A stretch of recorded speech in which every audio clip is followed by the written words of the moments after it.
Okay, baby. Oh,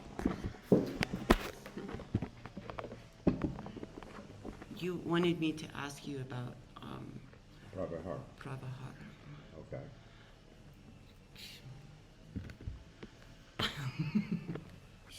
So, Dad was stationed as our ambassador in Cambodia. It was the first time Cambodia had been an independent country for 150 years, having been part of French Indochina.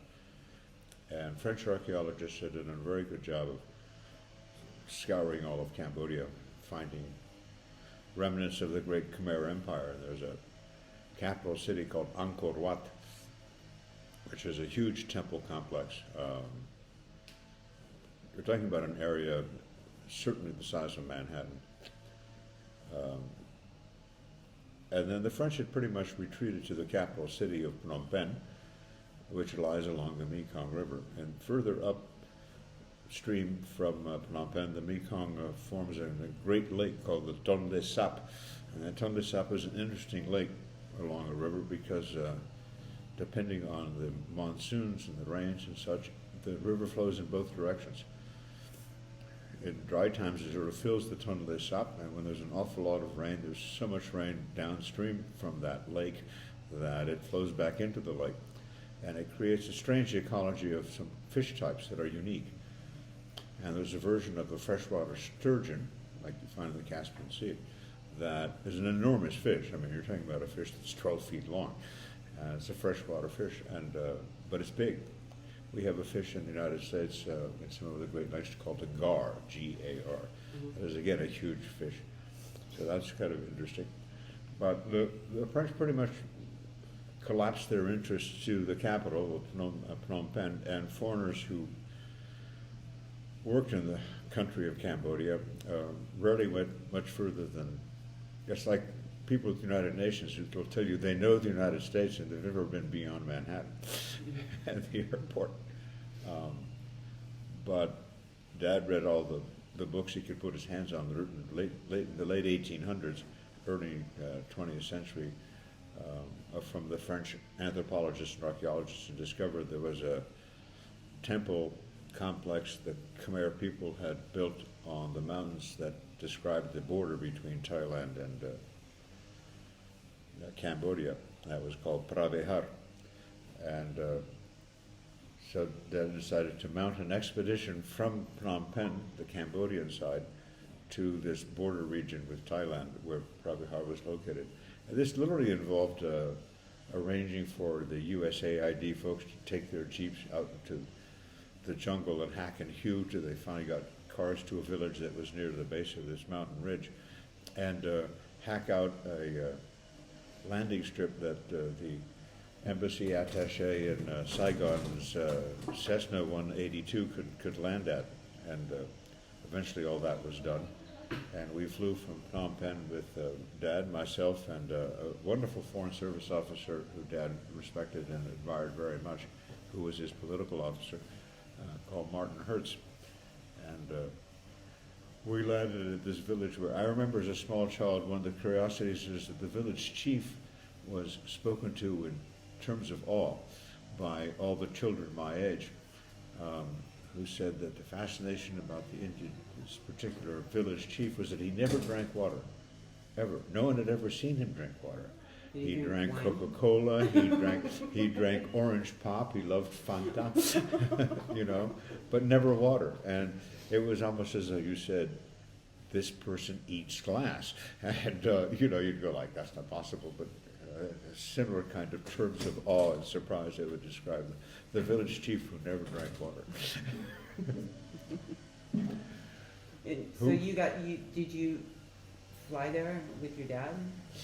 Martin Hertz, myself, and a pilot in the Cessna 172 borrowed from the embassy in Saigon.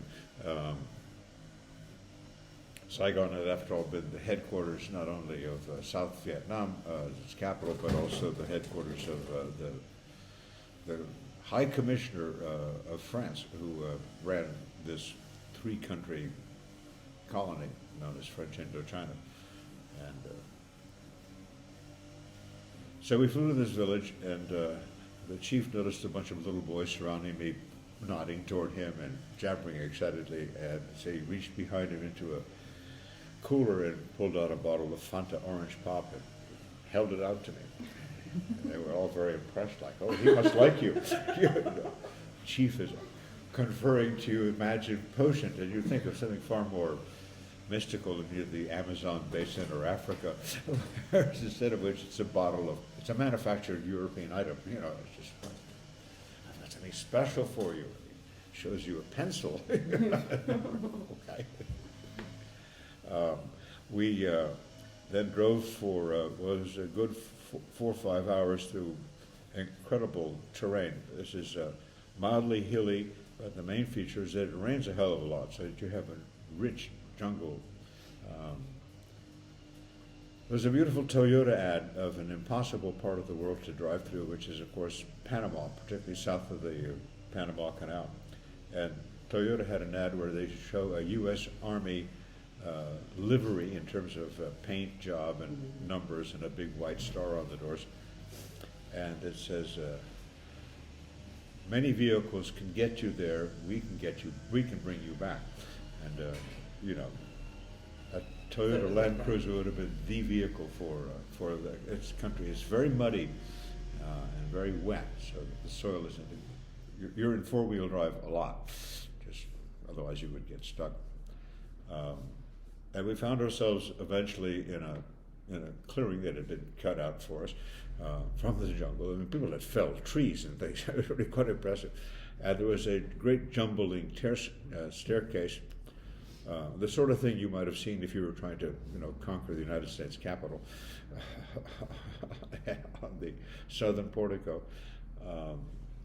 And the jungle, of course, has a lot of vegetation that picks up gigantic blocks of stone and rolls them over. So you clamber over this tumble-down stone staircase that had probably been there for about 400 or 500 years. And at nightfall, we found ourselves on top of the ridge at this temple location. And we slept fitfully because we didn't have exactly modern American backpacking equipment and sleeping bags or tents or anything like that. So we were sleeping on somewhat raggedy blankets and stuff. French Army rescues, I think.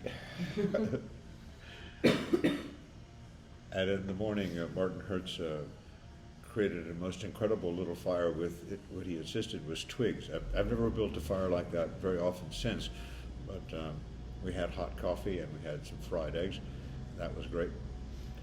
And the result of all that was we were feeling as though we had created quite an accomplishment to clamber up the top of this hill.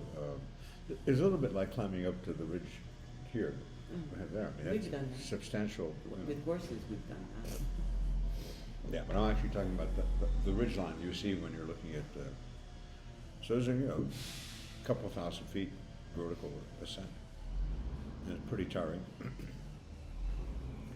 And so it was the peacefulness of the morning and the dawn, and a bit shivery cold, the hot coffee, the eggs, and then walking around among the ruins of the temples was all very exciting, and we felt we'd really done something rather remarkable.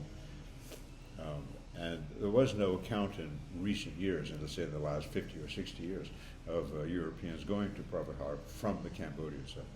Then we heard the sound of diesel engines, and discovered that just a little bit further on the other side of the ridge, back toward the Thailand side, someone had built a very nice paved road and up drove a bunch of Scandinavian and German tourist buses. People came boiling out. Had we simply taken an airplane to Bangkok and gone to the hotel concierge, we could have booked a tour of Pravi-Har. And we were vaguely annoyed because we felt very pro-Cambodian at that point, as you would expect.